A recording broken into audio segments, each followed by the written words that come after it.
واقعہ کربلا پر جتنی کتابیں لکھی گئی ہیں اٹھاؤ.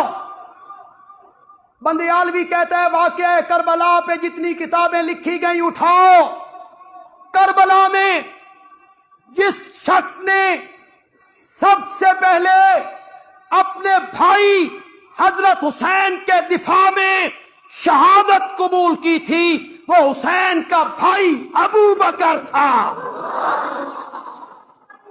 عمر تھا. یہ اپنے بھائی کے ساتھ تھے کربلا میں، یہ بیٹے ساتھ تھے، یہ بھتیجے ساتھ تھے. لیکن تم ان کا نام نہیں لوگے، اس لیے نہیں لوگے کہ پھر لوگ تم سے پوچھیں گے تم نے تو ہمیں بتایا کہ یہ دشمن تھے، عداوت تھی، مخالفت تھی. اچھی مخالفت ہے کہ اپنے بیٹوں کے نام ان کے نام پر